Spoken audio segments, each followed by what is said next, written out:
দর্শক আপনাদেরকে আবারও স্বাগত জানাচ্ছি দ্যাটস হোয়াট শি সেড এ এবং আজকের পর্বের নাম হচ্ছে that's what she said about politicking. আমাদের এই অঞ্চলে নির্বাচন সাধারণত একটি পরিচিত ছকে এগিয়ে যায়। আগে টাকা, তারপর ব্যানার, তারপর মাইক, তারপর বিশাল বিশাল গাড়ির কনভয়। আর এই সবের ভেতরেই ভোটারদের সিদ্ধান্ত নিতে বলা হয়। কিন্তু মাঝে মাঝে এমন একটি প্রচারাভিযান দেখা যায় যেটি মোটেই ক্ষমতার মতো দেখতে না। আমাদের এই অঞ্চলে নির্বাচন সাধারণত একটি পরিচিত ছকে এগিয়ে যায়। আগে টাকা, তারপর ব্যানার, তারপর মাইক, তারপর বিশাল বিশাল গাড়ির কনভয়। আর এই সবের ভেতরেই ভোটারদেরকে সিদ্ধান্ত নিতে বলা হয়। কিন্তু মাঝে মাঝে এমন একটি প্রচারাভিযান দেখা যায় যেটা মোটেই ক্ষমতার মতো দেখায় না। কোনো বিশাল মঞ্চ নেই, গাড়ির বহর নেই, বন্ধ দরজার আড়ালে অদৃশ্য অর্থদাতা নেই। বরং দেখা যায় পাড়ার আড্ডা, মাটির ব্যাংকে জমানো কয়েন, মানুষ নিজেরা ইচ্ছাকৃতভাবে টাকা দিচ্ছে নিজেদের অংশদারিত্ব দাবি করতে। এটি একটি সহজ তবে অস্বস্তিকর প্রশ্ন তোলে। যদি রাজনীতি সত্যি মানুষের হয় তবে এতে প্রবেশ করতে এত খরচ কেন? আজকের পর্ব এমন একটি ক্যাম্পেইন নিয়ে যা এই প্রশ্নের উত্তর দেওয়ার চেষ্টা করেছিল, তবে স্লোগানে নয়, পদ্ধতিতে। আজ আমার সঙ্গে আছেন ডক্টর মনীষা চক্রবর্তী, বাংলাদেশ সমাজতান্ত্রিক দলের কর্মী, চিকিৎসক, সংগঠক এবং পাস্ট ইলেকশনের বরিশাল ৫ আসনের প্রার্থী। Please welcome doctor Manisha Chakraborty. Doctor Manisha, thank you so much আজকে আমাদেরকে সময় দেওয়ার জন্য। আমি জানি আপনি অনেক ব্যস্ত একটা স্কেডিউলের মধ্যে আছেন, নির্বাচন কেবল শেষ হলো, আপনি বরিশাল থেকে আসছেন, সো থ্যাংক ইউ আমাদেরকে এই সময়টা দেওয়ার জন্য। আপনাদেরকেও ধন্যবাদ আমাকে ডাকার জন্য। ফার্স্ট অ্যান্ড ফরমোস্ট, আপনি কেমন আছেন? ভালো ভালো আছি। আচ্ছা, এবার বলা হচ্ছে এবং আমরা দেখেছিও যে নির্বাচনটা খুব ভিন্ন ছিল। আমরা গত 15 বছর 16 বছর যে ইলেকশন দেখে আসছি তার তুলনায় অনেকটা ডিফারেন্ট ছিল। আমরা ক্যাম্পেইনিং এর মধ্যে তো যাব, বিস্তারিত আরো আলাপ করব। তবে ইলেকশন ডে এর এক্সপেরিয়েন্সটা আমি আপনার কাছ থেকে একটু জানতে চাচ্ছি, শুধু একজন প্রার্থী হিসেবে না, একজন নারী প্রার্থী, একজন রিলিজিয়াস মাইনরিটি প্রার্থী, এই দিক দিয়ে আপনার জন্য নির্বাচনটা কেমন ছিল? ধন্যবাদ। এখন যদি আমাদের আসলে প্যারামিটার বা কম্প্যারিজনটা কিসের সাথে হবে সেটা খুব জরুরি। যদি গত ১৭ বছরের সাথে আমরা কম্পেয়ার করি তাহলে অবশ্যই এটা তো অনেক সুষ্ঠু, অনেক গ্রহণযোগ্য নির্বাচন ছিল আপাত অর্থে।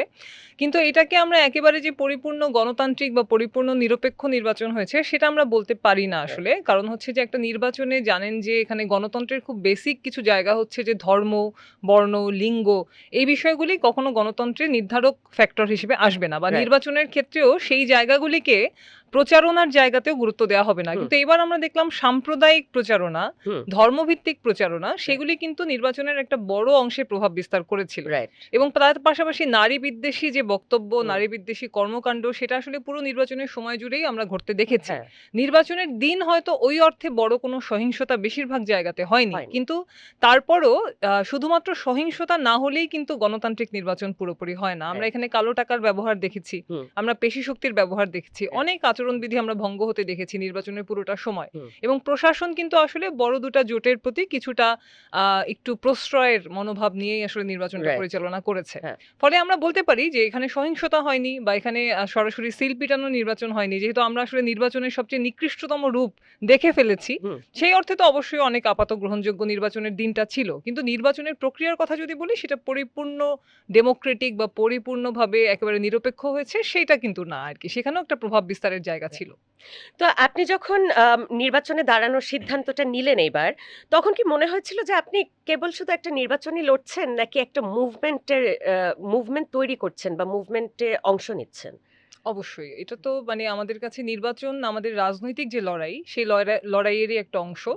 আমরা তো আমাদের ট্যাগলাইনই ছিল নির্বাচনের এইটা যে কোটিপতিদের ক্লাব নয়, সংসদ হবে গণমানুষের অধিকার আদায়ের কেন্দ্রস্থল। এবং তখন যখন আমরা এই বক্তব্যগুলি মানুষের সামনে নিয়ে গেছি যে আমাদের সংসদ মিনিটে 2 লাখ টাকা খরচ হয় সেখানে কথা বলার জন্য, সেই সংসদে 60% টাইম এখানে আইন প্রণয়নের জন্য ব্যয় হয়েছে শুধু 16% সময়, আর বাকি সময় সংসদে কি হয়েছে সেই বিষয়গুলি আপনারা দেখেছেন। গান হয়েছে, আবৃত্তি হয়েছে, প্রশংসা হয়েছে, নানান রকম অপ্রয়োজনীয় কথাবার্তা হয়েছে, কিন্তু মানুষের জন্য কি নীতি নির্ধারণ হবে সেইটা নিয়ে 16% সময় সেখানে ব্যয় হয়েছে। কারা সংসদে বসে থাকে? তাদের মধ্যে 90% হচ্ছে কোটিপতি, তাদের মধ্যে মেজরিটি হচ্ছেন ব্যবসায়ী। এবারের সংসদের দিকেও যদি আপনারা তাকান, এখানে যেখানে 60% মানুষ হচ্ছেন ব্যবসায়ী এবং ব্যবসায়ী। অর্ধেকের বেশি ঋণগ্রস্ত। হুম। তাহলে এই মানুষরা যখন দেশকে প্রতিনিধিত্ব করবেন, তখন আসলে তারা কি গণমানুষের কথা বলবেন? এক্সাক্টলি। কারা গণমানুষের কথা আসলে বলতে পারেন? কারা গণমানুষের রাজনীতিটা করছেন? রাইট, আমরা যখন সেই বিষয়গুলি মানুষের কাছে নিয়ে গেছি, এটা তো পার্ট অফ সোশ্যাল মুভমেন্ট আসলে। আমরা রাইট। একদিকে যেরকমভাবে রাজপথে যে লড়াইটা করছি, মানুষের অধিকার আদায়ের আন্দোলনটা যেরকম আমরা মানে একেবারে রাস্তায় করছি মানুষকে নিয়ে, আমরা মনে করি নির্বাচনও সেই নির্বাচনের সংস্কৃতিটা পরিবর্তনের লড়াইটাও আমরা নির্বাচনের মধ্য দিয়ে করেছি। যে কারণে কালো টাকার বিপরীতে আমরা মাটির ব্যাংকের টাকা সংগ্রহের কনসেপ্টটাকে নিয়ে এসেছি।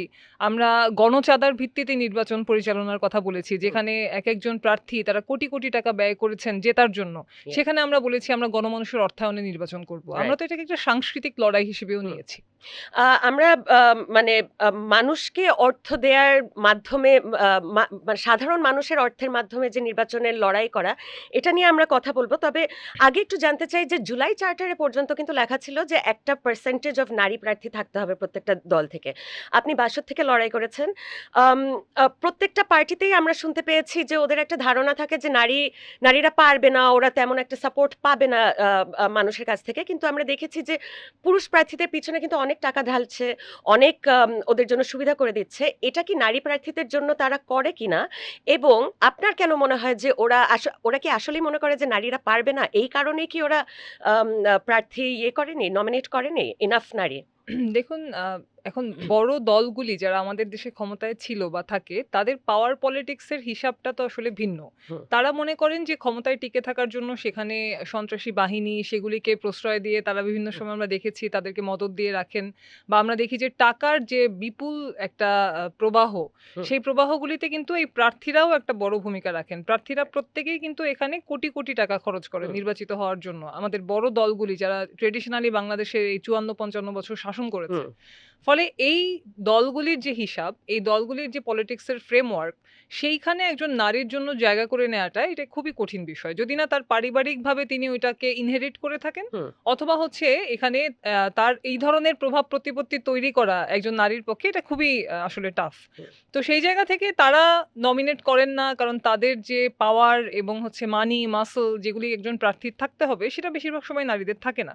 কিন্তু যদি রাজনীতিটা এই টাকা বা পেশিশক্তির প্রভাব মুক্ত হতো, তাহলে এখানে নারীদের জন্য আসাটা কিন্তু অনেক বেশি সহজ হতো এবং রাইট, তখন আমরা আরো বেশি সংখ্যক নারীদেরকে এখানে দেখতে পেতাম। কিন্তু যেহেতু আমাদের রাজনীতিটা খুবই কলুষিত হচ্ছে অর্থ দ্বারা, হুম, পেশিশক্তি দ্বারা, এগুলি দিয়ে মানুষের কোয়ালিটি নির্ধারিত হচ্ছে যে আসলে সে মানে কতটুকু হেভিওয়েট, রাইট, রাজনীতিবিদ হিসেবে তিনি কতটা প্রমিনেন্ট। এগুলি যখন ক্রাইটেরিয়া হয় তখন তো নারীরা সেখানে পিছিয়ে থাকবেই। কারণ নারীদের তো অর্থনৈতিকভাবেও তারা স্বাবলম্বী না, তারা সম্পত্তি পায় না। হ্যাঁ। তারা কোনো দিক থেকেই তো আসলে এখনো সমপর্যায়ে আসে নাই। এবং এবারও আপনি দেখেছেন যে বিএনপি জেতার পরও পার্লামেন্ট যে গঠন হচ্ছে, ক্যাবিনেট যে গঠন হচ্ছে, ওখানে নারী প্রেজেন্স খুবই কম। আপনার এটা নিয়ে একটু ইয়েটা জানতে চাই, ওপিনিয়ন জানতে চাই। হ্যাঁ, এবার তো সামগ্রিকভাবেই যেহেতু নারীর পার্টিসিপেশনই অনেক কমে গিয়েছে হুম, এবং সেই জায়গা থেকে প্রেজেন্সের জায়গাটাও তো অনেক কমে গিয়েছে। তো বিষয়গুলি আসলে এটা বিএনপির যেহেতু রাজনৈতিক জায়গা থেকেও তারাও নমিনেশন দেওয়ার জায়গাটায়ও তারা তো অনেক কম নমিনেশন কম দিয়েছেন। নমিনেশন। ফলে এটা তাদের রাজনৈতিক স্ট্যান্ড। তারা যতটুকু প্রয়োজন মনে করেছেন তারা ততটুকু দিয়েছেন আরকি। এখন আসলে এখানে নারীদের পক্ষের যে রাজনৈতিক শক্তি, প্রগতিশীল যে রাজনৈতিক শক্তি, সেটা আসলে যতদিন না প্রমিনেন্ট হয়ে আসবে, ততদিন আসলে অনুগ্রহে জায়গা পাওয়া নারীদেরকে দিয়ে নারী স্বাধীনতা অর্জিত হবে বা নারীর ক্ষমতায়ন অর্জিত হবে, এটা আমরা মনে করি না। আমরা বারবার বলেছিলাম যে সংরক্ষিত আসনগুলিতে সরাসরি নির্বাচন দিতে হবে। রাইট। তো সেই সরাসরি নির্বাচনের পক্ষে অন্য কোনো দলগুলি অনেকেই আসলে সম্মত হয়নি। হুম, কিন্তু যদি সেটা হতো তাহলে কিন্তু দেখা যেত যে তখন তো আসলে বাধ্য হয়েই নারীদেরকে সেই জায়গাটা ছেড়ে দিতে হচ্ছে এবং তারাও একটা ফাইট করে সেখানে যেত। কারোর অনুগ্রহে যেত না। হুম, এবং সেটা কিন্তু রাজনীতির চেহারাটা একটু হলেও বদলাতো। বদলাতো। রাইট। আপনার প্রচারের কথা বলি। আপনার প্রচারে সাধারণ মানুষকে অর্থ দিতে বলা হয়েছিল। তো যখন প্রচারাভিযান এক অর্থে জনগণের হয়ে গেল, তখন আপনার ভোটারদের প্রতি দায়িত্ব কিভাবে বদলালো? এটা আসলে শুধুমাত্র নির্বাচন থেকে শুরু করতে চাই না। আমাদের রাজনীতিটা মানে আমরা যারা বামপন্থী রাজনীতি করি, হুম, আমরা জনগণের অর্থায়নেই রাজনীতি করি। রাইট, আমরা ছোট, ছোট যেকোনো কর্মসূচি এটা কিন্তু জনগণের অর্থায়নেই রাইট। করে থাকি। আমি যদি একটু মনে করিয়ে দেই, করোনার মধ্যে আমরা বরিশালে প্রায় ৳১,০০,০০,০০০ কাছাকাছি অর্থের মূল্যের আমরা কিন্তু জনগণকে সেবা দিয়েছি হুম। এবং সেটা কিন্তু জনগণের অর্থায়নেই আমরা করেছি। হুম। আমরা শুরু করেছিলাম ৩০,০০০ টাকা দিয়ে, কিন্তু সেখান থেকে মানবতার বাজার থেকে আমরা ২০,০০০ পরিবারকে খাদ্য দিয়েছিলাম। রাইট। আমরা ৫৫ টা অক্সিজেন সিলিন্ডার নিয়ে ১ম অক্সিজেন ব্যাংক শুরু করেছিলাম বরিশালে। ফ্রি অ্যাম্বুলেন্স সার্ভিস দিয়েছি আমরা। রাইট। আমরা মানুষকে বাসায়, বাসায় গিয়ে চিকিৎসা দিয়েছিলাম। বিপুল অর্থের একটা আয়োজন আমরা করেছিলাম, কিন্তু সেটা কিন্তু জনগণের অর্থায়নেই আমরা করেছিলাম। হুম। কারণ আমরা মনে করি যে আমাদের রাজনীতি জনগণের জন্য এবং জনগণ সেই দায়টা নিতে হবে। সেই জায়গা থেকে কিন্তু আমরা কাজটা করেছি এবং নির্বাচনেও একই কাজ করেছি আমরা। হুম।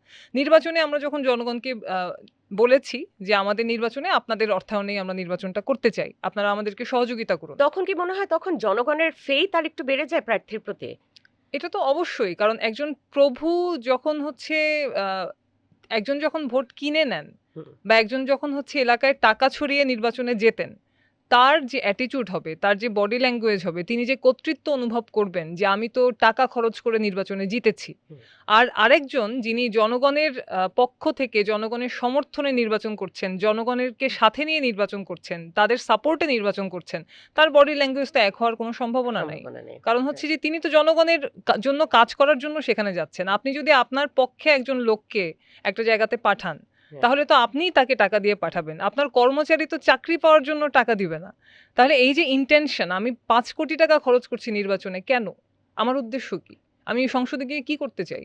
রাইট। আমি তো ৫ কোটি টাকা পাবো না সংসদে গিয়ে। হ্যাঁ। তাহলে আমি কি উদ্দেশ্যে যেতে চাই? লিগ্যাল ওয়েতে আসলে তো এখানে অর্থ উপার্জনের যদি জায়গাটা, আমরা তো অনেক জায়গা বলেছি যে সংসদদের এখন অনেকে শুনছি যে গাড়ি-বাড়ি নিচ্ছেন না। কিন্তু আরো তো এখানে রেস্ট্রিকশন আনা উচিত। যেমন একজন মানুষ যে ৫ বছর সাংসদ থাকবেন, হুম। সেই সময় তিনি অন্য কোনো প্রতিষ্ঠানে বা অন্য কোনো কন্ট্রাক্ট, এই যে অনেকে হচ্ছে কন্ট্রাক্টেডই করেন বা নানান হ্যাঁ। রকম লাইসেন্স রাখেন। রাইট। এইগুলি তো থাকা কনফ্লিক্ট অফ ইন্টারেস্ট। রাইট। তিনি ওই ৫ বছর শুধু সাংসদ হিসেবেই হুম। চাকরি করবেন, সাংসদ হিসেবেই ভাতা নেবেন। সাংসদ হিসেবে তার যতটুকু যে ফ্যাসিলিটি গুলি তার উপভোগ করার কথা শুধু ততটুকুই তিনি করবেন। এই যে অন্যান্য প্রতিষ্ঠানে যুক্ত থেকে কনফ্লিক্ট অফ ইন্টারেস্ট তৈরি করে এবং তাদের পরিবারের সদস্যদেরকে দিয়ে নানানভাবে যে তারা কাজগুলি করেন, হুম। এইগুলি করার সুযোগ যদি বন্ধ করে দেয়া হতো, তাহলে আসলে এই টাকা ছড়িয়ে হুম। সংসদে যাওয়ার যে তীব্র আকাঙ্ক্ষা আমরা দেখি আরকি, সেই আকাঙ্ক্ষাটা হয়তো কিছুটা রেস্ট্রিক্ট করা যেত।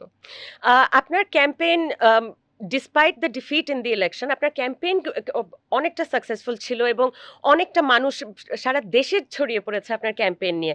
তবে আপনার ক্যাম্পেইনে ছিল না পেট্রোনেজ নেটওয়ার্ক, ছিল না অনেক কোটি, কোটি টাকা, ছিল না প্রভাবশালী শক্তি। আপনার দল ছিল এবং জনগণ ছিল। তার বাদে আপনার কি মনে হয় what made you stand apart? আমাদের ক্যাম্পেইনে যে জিনিসটা দেখা গিয়েছে সবচেয়ে কম, কিন্তু হুম। যে জিনিসটা আমাদেরকে ভেতর থেকে একটা শক্তি দিয়েছে, এটা হচ্ছে স্বেচ্ছাশ্রম, ভলান্টারি ওয়ার্ক। রাইট। এবং সেটা কিরকম ভলান্টারি ওয়ার্ক, যে আমাদের যে ফ্যাক্টরিতে, আমাদের তো ৮ টা ফ্যাক্টরিতে ট্রেড ইউনিয়ন আছে। এই প্রত্যেকটা ফ্যাক্টরির শ্রমিকরা তারা ৮ থেকে ১০ ঘন্টা, কেউ ১২ ঘন্টা ডিউটি করেন। এই ডিউটি করে তারা যখন বের হয়েছেন, তারা ৩ থেকে ৪ ঘন্টা তাদের নিজস্ব এলাকায় টিম করে তারা আমাদের জন্য প্রচার করেছেন। হুম। তাদেরকে যখন আমরা একটু নাস্তা খাওয়ার টাকাও দিতে গিয়েছি, বেশিরভাগ জায়গায় টাকাটা আমরা দিতে পারিনি। এইটার যে ইনার স্ট্রেংথ, হুম। এইটার যে আপনি একজন ভাড়া করা কর্মী যখন গিয়ে একটা লিফলেট দিয়ে আসছেন যে এই মার্কে একটা ভোট দিয়েন, সেটার মধ্যে যে মানে আন্তরিকতা বা সেটার মধ্যে যে শক্তিটা, আর একজন মানুষ যিনি ১২ ঘন্টা ডিউটি করে এসে ৩ ঘন্টা হচ্ছে একটা লিফলেট নিয়ে বাড়ি, বাড়ি গিয়ে বলছেন যে এই মার্কায় অবশ্যই ভোট দিতে হবে। কারণ এই মার্কাটা আমাদের মার্কা। এই মার্কাটা শ্রমিকের মার্কা, গরিবের মার্কা। সেইটার মধ্যে যে স্ট্রেংথটা ক্যারি হয়, হুম। এইটা আসলে আমার মনে হয় যে অনেক বেশি মানুষকে স্পর্শ করেছে এবং আমরা নিজেরাও আসলে খুব ইন্সপায়ার হয়েছিলাম। আমাদের রিক্সা শ্রমিকরা, আমাদের ইজি বাইক শ্রমিকরা, অন্য প্রার্থীরা তো টাকা দিয়ে মাইকিং করিয়েছেন। আর আমাদের যে শ্রমিকরা মাইকিং করেছেন, তারা ফ্রি গাড়ি দিয়েছেন আমাদেরকে বেশিরভাগ দিন। হুম। আর যখন ফ্রি দিতেও পারেন নাই, তখন হয়তো সামান্য কিছু আমরা চা নাস্তার খরচ যে দেওয়া, সেটাও দিতে আমাদের বেগ পেতে হয়েছে। হুম। তো এবং অনেক জায়গায় এরকম ঘটনা ছিল যে একজন হয়তো চাকরি করেন, শুক্র শনিবার তিনি সময় পাচ্ছেন। শুক্র শনিবার তিনি পুরোটা সময় মানে যেরকম ডেডিকেটেডলি কাজ করছেন।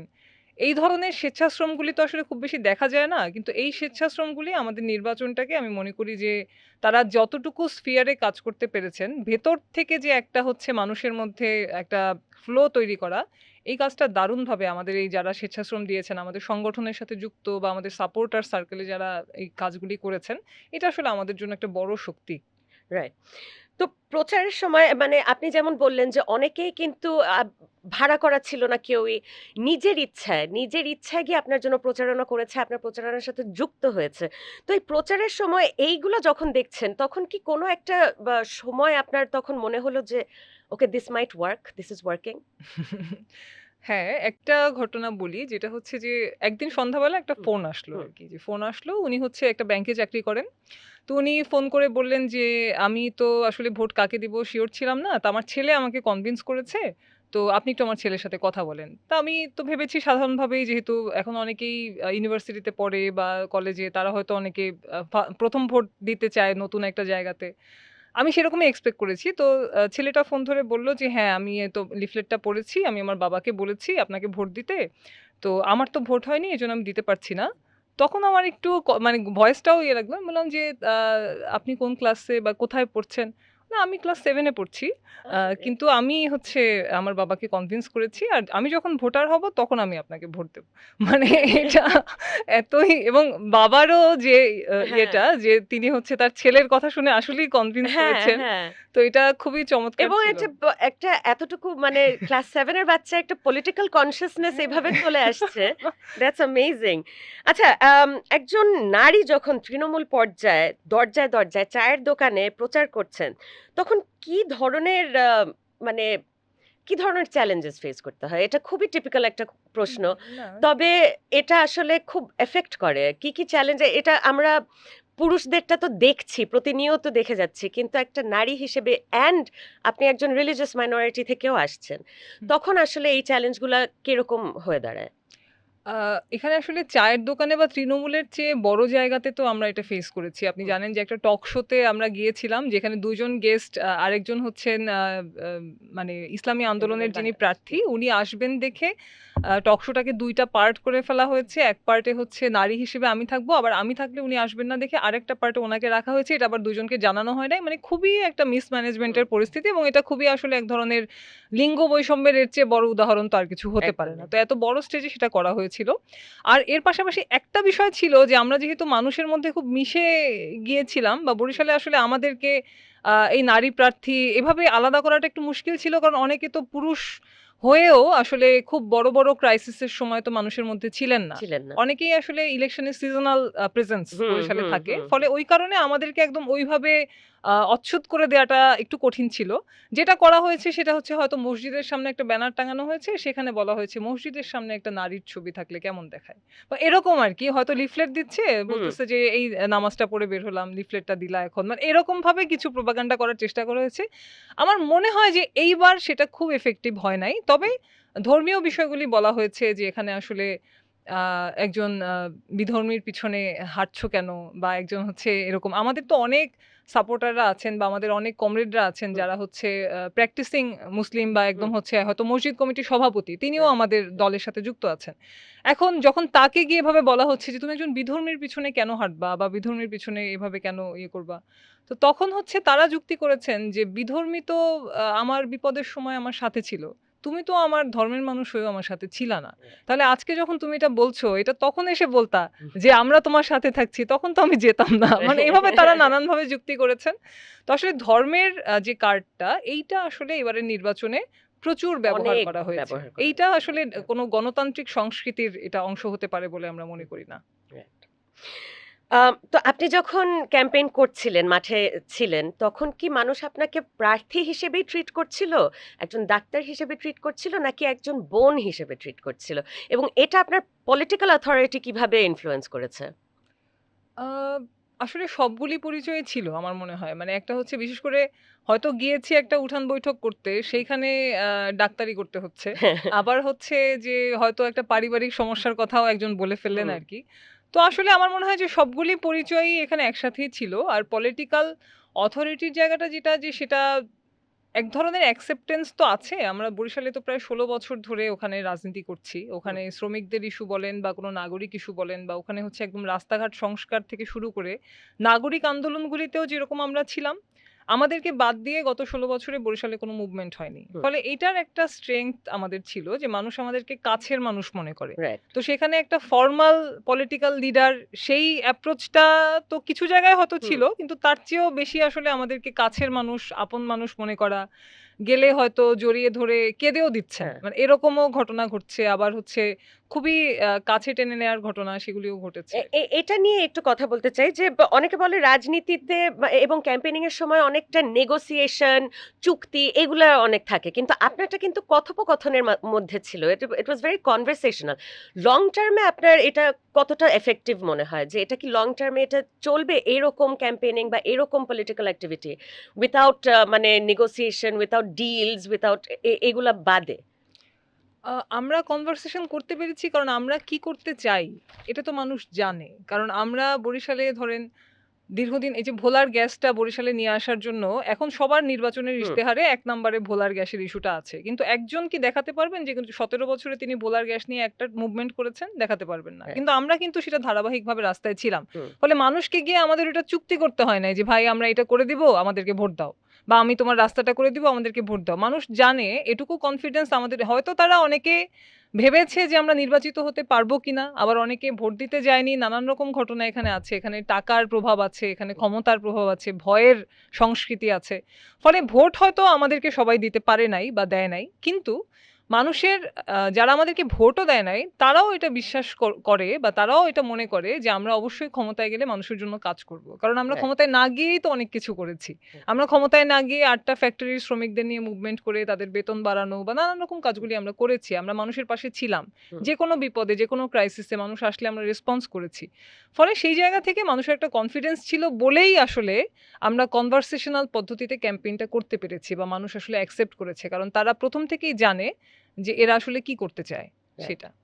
তো যদি নাগরিকরা আসলে এভাবে প্রচার ফান্ড করতে পারে, এত সাপোর্ট দিতে পারে, তবে কি তারা নেতৃত্বের ধরনটা বদলাতে পারে না? আপনার কি মনে হয়? অবশ্যই, অবশ্যই পারে এবং এই যে আমাদেরকে ২২,৪৮৬ জন মানুষ হুম। যারা ভোট দিয়েছেন বা এই যত মানুষ আমাদেরকে সাপোর্ট করেছেন, যারা আমাদের ভোটারও না, হয়তো হুম। সারা দেশ থেকে বা বাইরেও যারা থাকেন তারাও অনেকে হুম। আমাদেরকে সাপোর্ট করেছেন। এই সাপোর্টটা কিন্তু এটা একটা নতুন ভোট ব্যাংক তৈরি হুম। করেছে এবং এই ভোট ব্যাংকটা এটা কি ইন্ডিকেট করে এটা আপনার মনে হয়? ইন্ডিকেট করে যে মানুষ পরিবর্তন চায়। এটা ইন্ডিকেট করে যে মানুষ এই যে ট্র্যাডিশনাল যে পলিটিক্স, এই লুটপাটের পলিটিক্স বা খুবই হচ্ছে এই ধরনের এই ব্যবসায়ীদের ক্লাব, যেখানে আসলে মানুষের কোনো কথা হয় না। সেই ক্লাবটাকে ভাঙার যে ইচ্ছা, আগ্রহ, এটাই কিন্তু এই ভোট ব্যাংকটার একটা আমি বলব যে ২২,০০০ মানুষের সমর্থন। হুম। এটা অবশ্যই এটাই ইন্ডিকেট করে যে মানুষ আসলে পরিবর্তন চায় এবং এই যে তবে এটা তো সমর্থনটা ট্রান্সলেট হলো না। এটা যেটা আমরা আগে থেকেই ভাবছিলাম যে মানুষ পরিবর্তন চায়, আমরা এটা নিয়েই আশা চাচ্ছি মানে আশাবাদী ছিলাম। তবে এটা তো ভোটিং এ পরে আল্টিমেটলি ট্রান্সলেট হলো না। এটা নিয়ে আপনার এখানে রাজনীতিবিদদেরও দায় আছে। মানে নতুন রাজনীতি বা ধরেন আমরা যারা প্রগতিশীল রাজনীতি করছি, প্রগতিশীল রাজনীতিও তো বারবার অনেক সময় হোঁচট খেয়েছে। হুম। আমরা দেখেছি যে বড় দলগুলির সাথে চলে যাওয়ার প্রবণতা, রাইট। নিজেদের রাজনৈতিক হুম। জায়গাটা তৈরি না করে, হুম। সেই জায়গাটা অনেকেই বারবারই সেই হোঁচটগুলি বাম রাজনীতিতে আমরা খেতে দেখেছি, এখনো দেখছি। হুম। তো আমরা যেটা মনে করি যে বিকল্প রাজনৈতিক শক্তিটা যদি তৈরি হতো, তাহলে মানুষের আরো বেশি সমর্থন আমরা পেতাম। রাইট। মানুষ তো একটা শক্তি দেখতে চায়। মানুষ আসলে কোথায় ভোট দেবে? সেই ভোটটা যে নিবে, সেই পাত্রটার মধ্যে সে একটা আকার দেখতে চায়। সে একটা ভিজিবল একটা অল্টারনেট দেখতে চায়। ফলে সেই অল্টারনেটটা যত স্পষ্ট হবে, এই পরিবর্তনের আকাঙ্ক্ষার মানুষদেরকে তত বেশি আমরা পুল করতে পারবো বলে আমাদের মনে হয়। রাইট। আম এই প্রচারাভিযানে আপনার কাছ থেকে মানে what did it take from you? যেটা ধরেন স্ট্যাটিস্টিক্স আমরা দেখছি না, টেলিভিশনে দেখছি না, নিউজে দেখছি না। কিন্তু আপনি এখান থেকে কি গেইন করেছেন এবং কি লুজ করেছেন? আমি কিছু লুজ করেছি বলে আমার মনে হয় না। ১-২ কেজি ওজন কমতে পারে। কিন্তু এর বাইরে যেটা হচ্ছে যে আমি তো গেইন করেছি আসলে। মানে এই রাজনৈতিক মানে জীবনে এই নির্বাচনের অভিজ্ঞতাটা এটা আমাকে খুবই সমৃদ্ধ করেছে, খুবই এনরিচ করেছে এবং বিশেষ করে কিছু ঘটনা মানে আমি যখন ১৮ সালে সিটি কর্পোরেশন ইলেকশন করি তখন তো আমি একদম নতুন ছিলাম। রাইট। এইবার যখন ইলেকশন করতে গিয়েছি, অনেক মানুষই যখন এসে বলছেন যে, "আমি আপনাকে ভোট দেব। হুম। এটা আমার সিদ্ধান্ত।"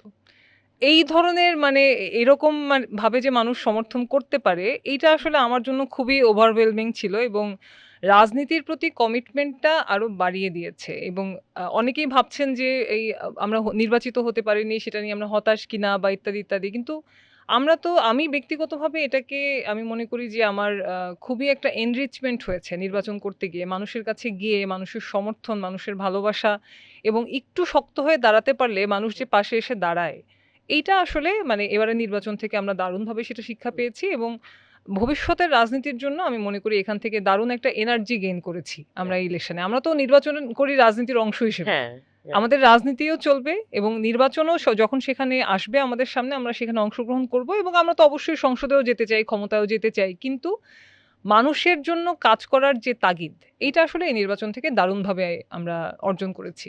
আমরা দেখেছি অনেকেই এটা আপনি আগেও বলেছিলেন যে নারীরা যখন যুক্ত হচ্ছে পলিটিক্সে ম্যাক্সিমাম সময় একটা পলিটিক্যাল ব্যাকগ্রাউন্ড থেকে আসছে, একটা ফ্যামিলি বা ডাইনাস্টিক পলিটিক্সের মধ্যে দিয়ে আসছে। আপনার কি মনে হয় এরকম ফ্যামিলি ব্যাকগ্রাউন্ড যদি মানে পলিটিক্যাল ফ্যামিলি ব্যাকগ্রাউন্ড যদি না থাকে, একটা নারীর আসলে পলিটিক্সে ঢোকা একদম শুরু থেকে এবং আপনি যে পর্যায়ে চলে আসছেন এই পুরো জার্নিটা আসলে কেমন হতে পারে? আ আসলে ফ্যামিলির সাপোর্টের বিষয়টা তো এটা খুবই কঠিন বা এটা খুবই আসলে রেয়ার। হুম। মানে ফ্যামিলির সাপোর্ট নিয়ে রাজনীতি করার ঘটনাটা শুধুমাত্র পলিটিক্যাল ফ্যামিলিতেই হয়তো ঘটে। তাও যদি হচ্ছে খুবই একেবারে ইনহেরিট করার মতো একটা সাম্রাজ্য থাকে, হ্যাঁ, হ্যাঁ, সেটা একটা বিষয় আরকি। তো আমরা দেখি যে মেইনস্ট্রিম পলিটিক্সে এই ধরনের হয়তো ফ্যামিলির আনুকূল্যে বা ফ্যামিলির অনুগ্রহে অনেকে রাজনীতিতে আসেন। তবে পলিটিক্যাল ফ্যামিলি থাকলে যেটা হয় যে কিছুটা অর্থে হয়তো সাপোর্ট পাওয়া যায়। হুম। কিন্তু যদি পলিটিক্যাল ফ্যামিলিও না হয়, তখন আসলে অনেক কঠিন জার্নিটা ১ম দিকে। কিন্তু এই জায়গাতে আসলে আপনার কমিটমেন্টটা খুব জরুরি। নারীদেরও সেই কমিটমেন্টটা থাকতে হবে এবং সেই কমিটমেন্টের মতো ক্যারেক্টার তো বাংলাদেশে আমরা দেখেছি। হুম। প্রীতিলতার মতো চরিত্র, পুরো ব্রিটিশ উপমহাদেশের ১ম নারী শহীদ। সে তো আমাদের এই সয়েলের মানুষ আরকি। বেগম রোকেয়ার মতো ক্যারেক্টার, সেটা তো এই সয়েলেই জন্ম হয়েছিল এবং তিনি যে স্ট্রাগলটা করে গিয়েছেন, সেটা তো আজকের নারীদের জন্য ইন্সপিরেশন। ফলে আমাদের এই মাটিতেই তো কত নারীরা আছেন যারা এমন সব স্ট্রাগল করে গিয়েছেন যেটা আসলে আমাদের জন্য এখনো অনুপ্রেরণার। ফলে নারীদেরকেও সেই কমিটমেন্টের জায়গাটায় আসতে হবে যে আমি সমাজটা বদলাতে চাই এবং তবে এই উইল পাওয়ারটা তো মনে হয় নারীদের পুরুষদের থেকে আরেকটু বেশি স্ট্রং হতে হয় এই দিক দিয়ে। হ্যাঁ, এবং সেটা তো কঠিন আসলে। হুম। কিন্তু সেটার জন্য আসলে রাজনৈতিক দলগুলির মধ্যেও সেই কমিটমেন্টটা দরকার যে নারীদেরকে তারা যুক্ত করবে। রাইট। সেটা আসলে যারা টাকা বা মাসল পাওয়ার এর রাজনীতি করেন, সেইসব দলে নারীদের যুক্ত হওয়ার প্রবণতাটা স্বাভাবিকভাবেই কিন্তু কম। হুম। কিন্তু আমরা দেখি যে প্রগতিশীল রাজনীতিতে কিন্তু নারীদের অংশগ্রহণটা সবসময়ই বেশি। কারণ যেহেতু এখানে একটা কমফোর্টেবল স্পেস থাকে, রাইট। এখানে একটা ডেমোক্রেটিক এনভায়রনমেন্ট থাকে, নারীদের অংশগ্রহণটা এখানে সবসময় বেশি থাকে। এবং আমরা এটা মনেও করি যে আসলে প্রোগ্রেসিভ পলিটিক্স ছাড়া নারী মুক্তি সম্ভব না।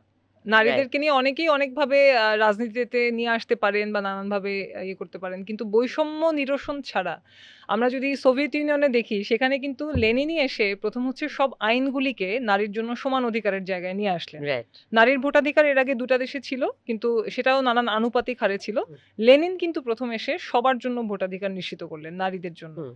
ফলে একটা প্রগতিশীল চিন্তা ছাড়া আপনি কোনো বৈষম্যই নিরসন করতে পারবেন না। সেটা নারী বলেন, সেটা রিলিজিয়াস বৈষম্য বলেন বা যেকোনো এই যে ধর্ম, বর্ণ, জাত-পাত জায়গাগুলিতে একটা প্রগতিশীল চিন্তা ছাড়া প্রতিক্রিয়ার চিন্তা দিয়ে বা কনজারভেটিভ পলিটিক্স দিয়ে কিন্তু নারী মুক্তি সম্ভব বলে আমরা মনে করি না। লাস্টলি ডক্টর মনীষা আপনার কাছে জানতে চাই যে অনেক লম্বা একটা খুব সাকসেসফুল একটা খুব সুন্দর একটা ক্যাম্পেইন করেছেন আপনি। ইলেকশনে ২২,০০০ এর উপর ভোট পেয়েছেন।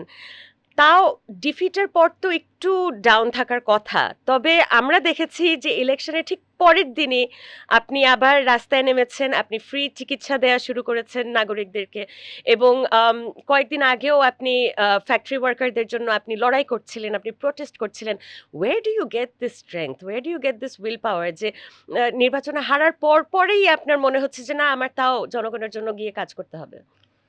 দেখুন যে ২২,০০০ মানুষ আমাদেরকে সমর্থন দিয়েছেন, এই সমর্থনের তো একটা ওজন আছে। আবার আমাদের রাজনীতিরও তো একটা কমিটমেন্ট আছে। আমরা তো কোনো ব্যক্তিগত উদ্দেশ্যে নির্বাচন করি নাই যে আমার মন খারাপ হবে।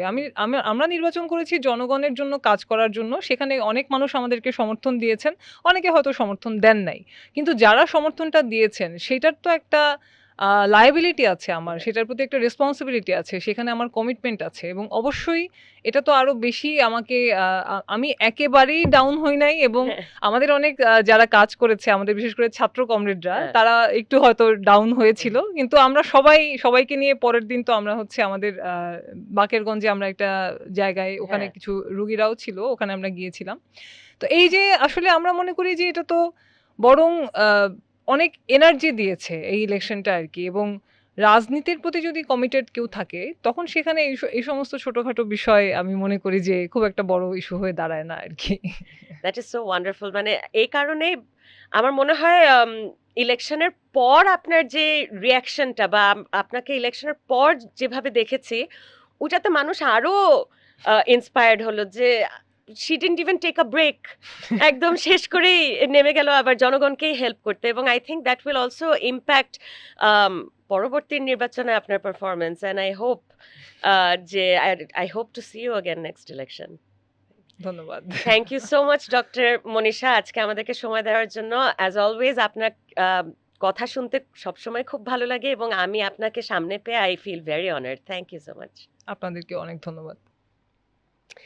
আমরা প্রায় বলি রাজনীতি দলগুলোর, তবে কখনো কখনো রাজনীতি মানুষের। কারণ গণতন্ত্র শুধু ভোট কেন্দ্রে ঘটে না, গণতন্ত্র শুরুই হয় যখন নাগরিক ভোট দেওয়ার আগেই মালিকানা বোধ করে। তাহলে প্রশ্ন এই না যে কে জিতলো, প্রশ্ন হচ্ছে কে নাগরিকদের দায়িত্ববোধটা অনুভব করতে সাহায্য করেছে, কে আমাদেরকে এতটুকু ফিল করাতে পেরেছে যে এই নির্বাচন তাদের ছিল না, এই নির্বাচন ছিল আমাদের। আজকের আলাপ আমাদের সেই চিন্তাতেই রেখে যায়। তবে সবসময় মনে রাখবেন what she said. Thank you for being with us.